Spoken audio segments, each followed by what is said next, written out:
Student, आज हम class 10th का अरिथमेटिक प्रोग्रेशन का 6 वीडियो देखेंगे, छठा वीडियो। इसमें हम जो मिडिल टर्म होता है उसके बारे में देखेंगे और कुछ क्वेश्चंस देखेंगे जो कि बेसिक से थोड़ा सा आगे का रहेगा। अब मिडिल टर्म कहने का मतलब कि जैसे एपी में है कोई नंबर सीक्वेंस में है और वह टोटल अगर 10 टर्म है तो मिडिल टर्म क्या होगा। चूंकि यह इवन है तो कंडीशन होगा एक, अगर ऑड होता जैसे कि मान लेते हैं कि 7 टर्म रहता टोटल तो फिर मिडिल टर्म क्या होता। तो वो चीज जैसे कि मान लेते हैं कि हमारे पास एक नंबर है 2 4 6 8 10, तो 1 2 3 4 5, यहाँ पे हमारे सामने क्या है कि 5 टर्म है तो मिडिल टर्म हमारा क्या हो जाएगा 1 2 3, ये मिडिल टर्म हमारा हो जाएगा। तो इसमें टोटल नंबर ऑफ टर्म्स कितने थे 5, that is n is equal to 5। तो मिडिल टर्म हमारा हो गया, ये थर्ड टर्म हमारा मिडिल हो गया। तो मिडिल टर्म के लिए इस कंडीशन में हम लोग बोलते हैं that is n+1/2th term is the middle term. Now n is what? That is 5. So put 5 plus 1 by 2, that is 6 by 2, that is 6 by 2, that is third. Threeth term is the middle term, 1 2 3. So 6 is the middle term.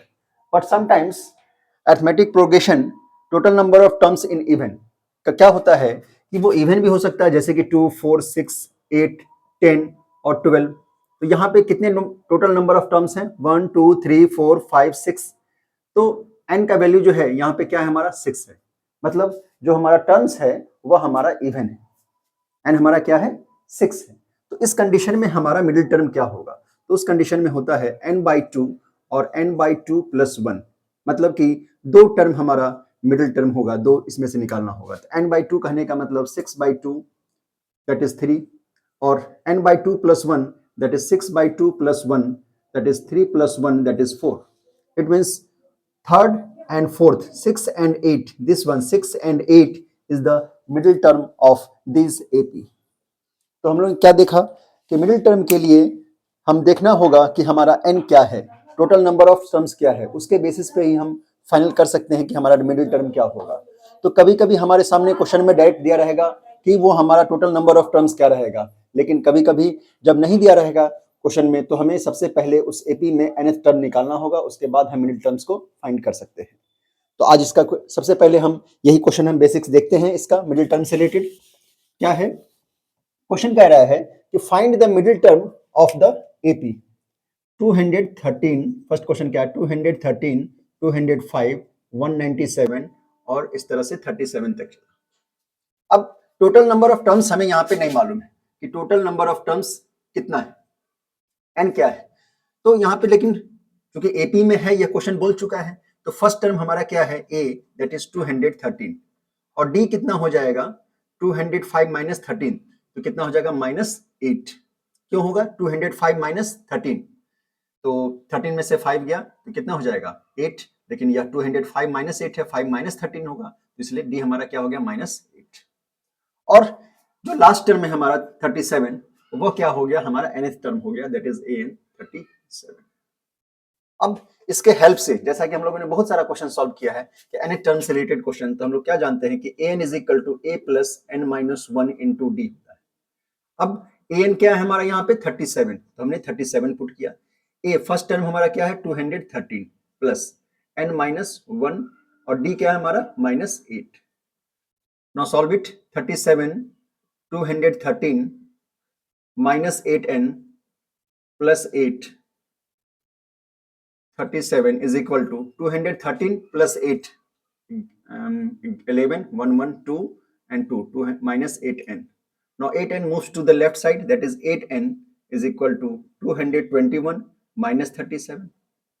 Now 11 minus 7 4, 11 minus 3 8 and 1, 8n is equal to 184. So what we can write finally, n is equal to 184 upon 8.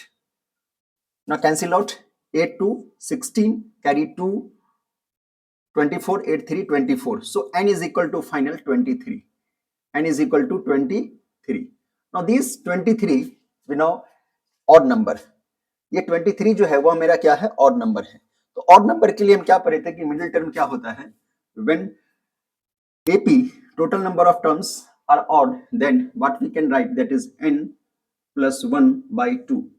So n is here what? 23. Now put 23 plus 1 by 2, that is 24 by 2, that is 12. So 12th is the middle term. 12वां term जो होगा वह इस AP का middle term होगा. अगर वो find करने के लिए कहता भी कि फाइंड द मिडिल टर्म क्या होगा 12वां टर्म, वो भी हम करते हैं. A12. नाउ A12 को हम लोग जानते हैं क्या लिखेंगे? A plus 11D. Now A, value of A is what? 213 plus 11D. D is what? Here D is minus 8, minus 8. Now 213, 11, 8 minus 88, 13, 8 minus 5 and 10, 8, that is 2. Now 200, 125. A12 is the 125. 12वां term जो होगा इसका 125 होगा. तो question ने क्या कहा था कि मिडिल टर्म पूछा रहा था. हमने सबसे पहले ए डी एन के बारे में देखा, एन टर्म हमारा क्या है, फिर से हमने एन का वैल्यू निकाला 23 टोटल नंबर ऑफ टर्म्स, और उसके बाद हमने जो 12th निकाला वो हमारा मिडिल टर्म हुआ क्योंकि एन हमारा 23 था. उसके बाद हमने A12 is equal to A plus 11D से निकाल लिया कि वो हमारा 12वां टर्म क्या होगा 125. तो इस तरह से मिडिल टर्म से रिलेटेड हम क्वेश्चन को सॉल्व कर सकते हैं आसानी से. नेक्स्ट क्वेश्चन देखते हैं. नेक्स्ट क्वेश्चन कह रहा है कि if an AP consist of 50 terms of which third term is 12 and last term is 106. कहने का ये हुआ कि 50 टर्म्स है टोटल कितने टर्म्स है? 50 टर्म्स है, और टोटल 50 टर्म्स है, और इसमें हमसे कह रहा है कि थर्ड टर्म जो है वो क्या है हमारा 12 है. तो थर्ड टर्म कहने का मतलब A plus 2D is equal to 12 and the last term is 106. The last term total number of terms 50 था, तो last term हमें कहा गया, तो यह ऑब्वियस है कि हमारा लास्ट टर्म दैट इज 50. तो 50 टर्म्स हमारा दैट इज 50 टर्म्स को क्या लिख सकते हैं? A plus 49D is equal to क्या है हमारा वो वैल्यू 106. अब इसे हम समझ सकते हैं कि ये हमारा फर्स्ट इक्वेशन है, ये सेकंड इक्वेशन. अगर इसको हम सब्ट्रैक्ट करते हैं, सेकंड माइनस 1 इक्वेशन करते हैं इसमें से, तो ये हमारा कैंसिल आउट, और ये क्या हो जाएगा 47D, और ये 6 में से 2 गया तो 4 एंड 10 में से 1 गया 9. तो इस तरह से ये हमारा 94 हुआ. तो D इज इक्वल टू हमारा फाइनली 94 अपॉन 47, तो ये हो जाएगा हमारा 2. So D is equal to 2. Now put the value of D in any equation, either 1 or 2. हम इस D के वैल्यू को किसी भी इक्वेशन में पुट कीजिए आप, 1 में या 2 में, तो आपको A का वैल्यू मिल जाएगा. Now put the value of D in equation 1. So A plus 2 multiply with 2 is equal to 12. So A is equal to 12 minus 4, that is 8. Now 8 is equal to 8. A क्या हमें आया? 8 आया. A का value 8 आया. D क्या आया था? हमें 2 आया था. अब हमसे कहा था फाइंड द 29th टर्म. अब 29th टर्म को हम क्या लिख सकते हैं? 29th टर्म को A plus 28D. Now A is what? 8. 28 into D is what? 2. So 8 plus 28 into 2, it's 16, 2 to 4 and 5. So 8 plus 56 is equal to 64 is the 29th term. 29th term हमारा क्या आया? 64 आया. तो इसका आंसर हमारा क्या होगा? 64. और ये क्या था हमारा? कौन सा मिडिल टर्म था? 12th मिडिल टर्म था. इसका आंसर 12th. तो इस तरह से 2 क्वेश्चन हमारा सॉल्व हुआ. अब लास्ट क्वेश्चन देखते हैं क्या कर रहा है. Find the value of A, B and C such that the numbers A, 7, B, 23 and C are in AP.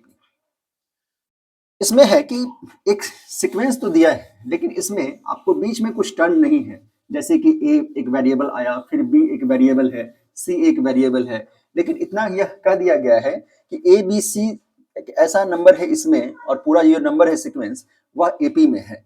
तो सबसे पहले हम लिखते हैं यहाँ पे A, 7, B, 23 और C. इसे हम कैसे सॉल्व करेंगे? अब देखिए फर्स्ट टर्म हमारा क्या है? A है, सेकंड टर्म 7 है. तो सेकंड टर्म को हम क्या लिख सकते हैं? A plus D. Second term को हम लोग लिख सकते हैं A प्लस D, और A प्लस D का जो वैल्यू है वो कितना है? 7 है. समझिएगा, यह हमारा सेकंड नंबर पे सेकंड टर्म है. ये हमारा थर्ड है। जैसे कि इससे पहले जो क्वेश्चन सॉल्व किए थे, ये हमारा थर्ड टर्म क्या था, 12 था, तो क्या लिखे थे थर्ड टर्म को, a third is equal to a plus 2d is equal to 12। उसी तरह से ये जो है कौन से पोजीशन पे है, सेकंड पोजीशन पे है, तो इसके लिए क्या लिखेंगे हम, a प्लस d लिखेंगे, तो यहाँ पे 7 आया। अब उसी तरह से ये जो नंबर है हमारा 23, कौन से पोजीशन पे है, फोर्थ पोजीशन पे है, तो हम इसे लिख सकते हैं a plus 3d is equal to 23। फिर से हम इसे इक्वेशन 1 और इक्वेशन 2 समझ लें।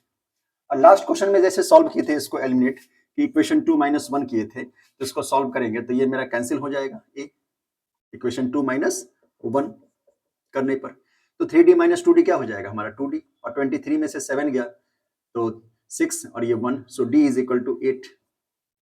Now put the value of d in equation 1 or either 2. So a plus 8 is equal to 7. So a is equal to 7 minus 8, that is minus 1. So a is equal to minus 1. Simple है।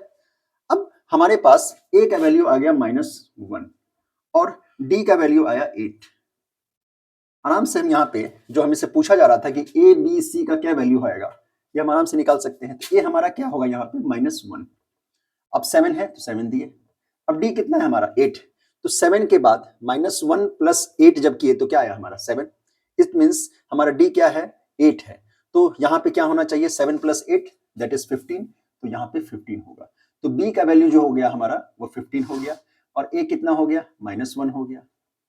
अब ये हमारा 23 है, फिर 23 के बाद last में c, ये वैल्यू c का है, तो 23 प्लस 8 कितना हो गया हमारा 31, तो ये हमारा c हो गया। It means finally a is equal to -1, b is equal to 15 and c is equal to 31।